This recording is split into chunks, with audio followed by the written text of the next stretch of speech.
A pet store in Batesville still under fire, and the investigation now moving over to the Independence County Sheriff's Office.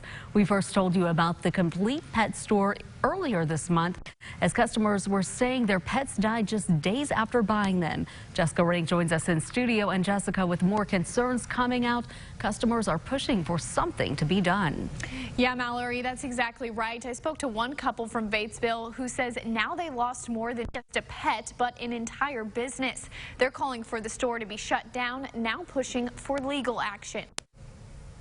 This is our breeder tank. Today, Timothy May looks through an empty fish tank. It's heavily planted. Once filled with over 30,000 shrimp, ready to be sold. They were piled up at the bottom of the tank, and our entire 2-year effort just went down the drain. Timothy and his wife Susie breed red cherry shrimp and sell them to fish stores to keep tanks clean. They say now they're out $30,000, blaming this pet store in Batesville. The amount of cruelty and neglect that's going on is absolutely criminal. Last week, Susie went to Complete Pet Store East to buy frozen bloodworms for the shrimp. There was litter all over the place. The animals looked like they had not been fed. She says when the feed was placed on the counter, this is what it looked like. They should be nice and bright red, even when frozen. He assured that it was fine, that there was nothing wrong with the freezer. Everything was good to go. The Mays say they fed the worms to their animals. The next morning when we woke up, we noticed that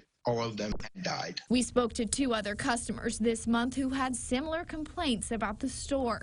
The investigation, we're told, has now been pushed to the sheriff's office. May says they'll need concrete evidence to shut the store down, and he's willing to provide it. I tested the water. The water was normal. He says if something isn't done soon, he will seek legal action, not just for the loss of 30 grand, But I also lost all that breeding. but the safety of the animals behind these doors.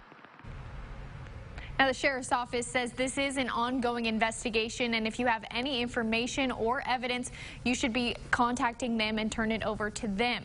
Now, we reached out to the pet store owners. We didn't hear back from them on these exact claims, but we did hear back in a previous story where they denied all claims, and that can be found on our website, KARK.com. Live in studio, I'm Jessica Rank. Mallory, back to you.